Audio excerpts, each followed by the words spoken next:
Have you ever met someone who constantly talks about becoming rich, successful, admired, or respected? But somehow, years pass and nothing changes.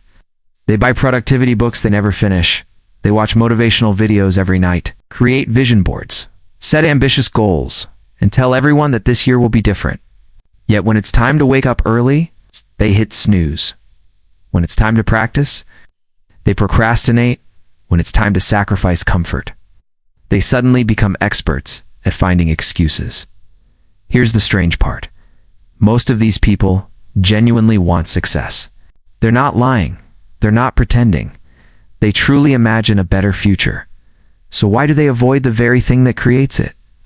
Psychology has been studying this contradiction for decades, and the answer is far more fascinating than simple laziness.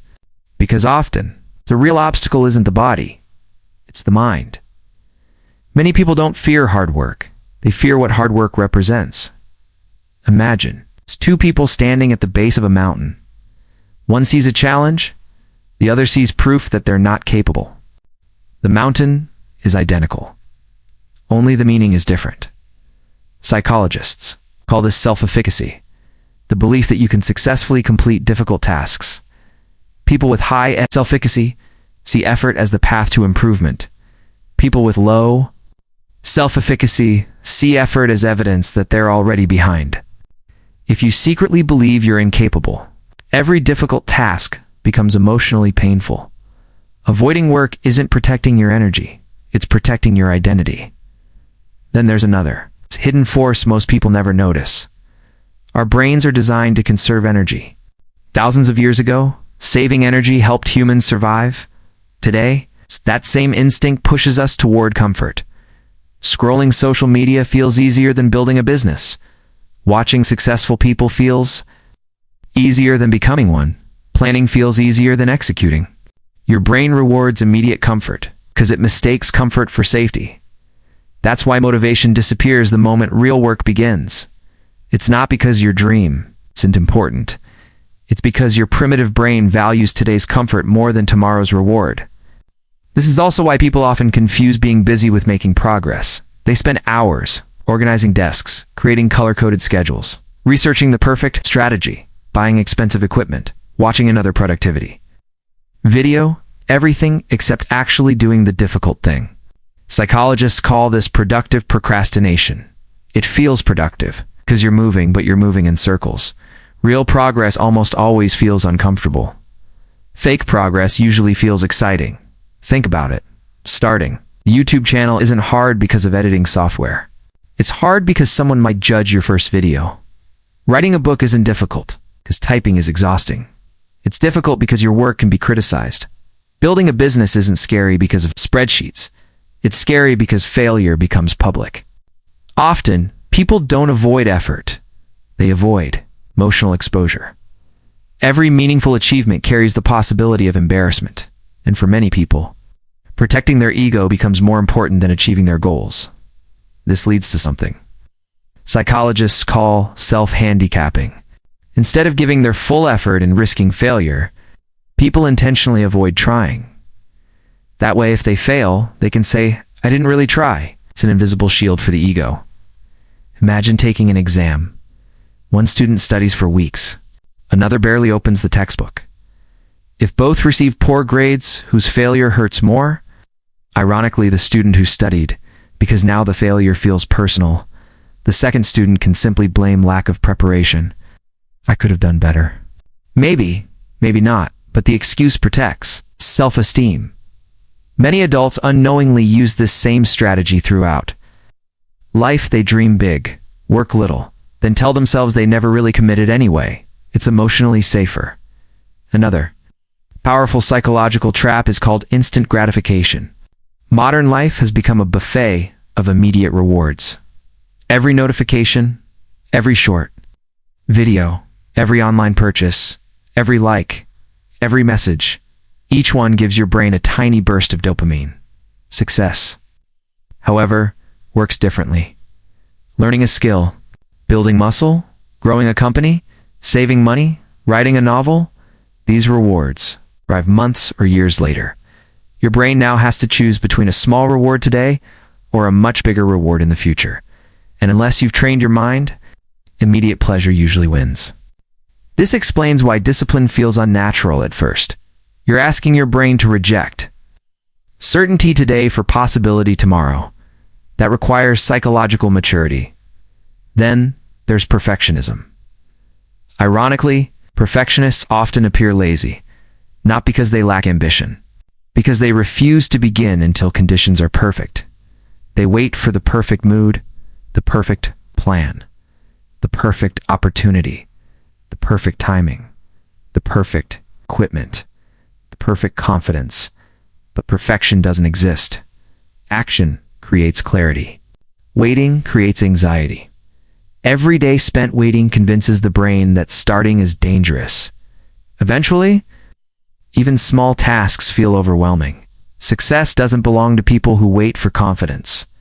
Confidence usually arrives after repeated action, not before it. Another overlooked reason people avoid hard work is identity conflict.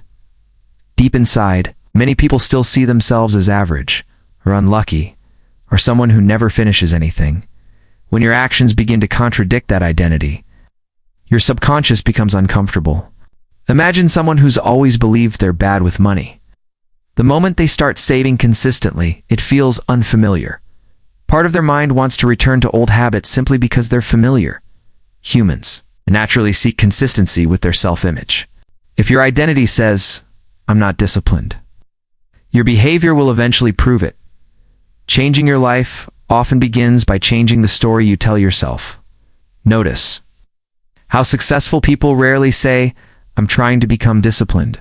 Instead, they say, "I'm the kind of person who finishes what I start." Identity drives behavior. Behavior reinforces identity. This creates either an upward spiral or a downward one. Another psychological illusion is believing motivation comes. First, people wait until they feel inspired. But research consistently shows something surprising. Action often creates motivation, not the other way around. You don't suddenly become motivated and then exercise. You begin exercising, and motivation gradually follows. You don't magically feel like studying. You start studying, then momentum appears. Waiting for motivation is like waiting for wind. Before raising the sail, sometimes the movement itself creates the wind. People who succeed understand this. They don't trust their emotions. They trust their systems. Systems remove unnecessary decisions. They wake up because it's scheduled. They work because it's routine, not because they feel inspired. Feelings are temporary. Habits are reliable. There's another uncomfortable truth. Some people love the fantasy of success more than success itself. Fantasy is easy. Reality demands sacrifice. In fantasy, you're already admired, already wealthy, already respected. Reality asks difficult questions. What will you give up? How many weekends? How many early mornings? How much rejection? How much boredom? Most extraordinary success is built during extremely ordinary days. Days when nothing exciting happens. Days when no one notices. Days when quitting feels reasonable. Those days determine everything. One of the biggest myths in modern culture is that successful people enjoy working harder than everyone else. Many don't. They simply understand something others ignore. Temporary discomfort creates permanent opportunities. Temporary comfort often creates permanent regret. Every meaningful achievement begins by choosing when today's discomfort over tomorrow's disappointment. And here's perhaps the most important psychological insight of all. Hard work isn't always physically exhausting. Sometimes, the hardest work is emotional. Continuing after criticism, trying again after failure, remaining patient when results are invisible, believing in yourself when evidence hasn't arrived yet. Anyone can work hard when they're winning. The real test begins when nothing seems to be happening. That's where identities are formed, because success rarely announces itself while it's being built. It quietly grows beneath the surface, like roots before the tree. From the outside, nothing changes. Underground, everything changes. Months later, people call it overnight success. But psychology tells a different story.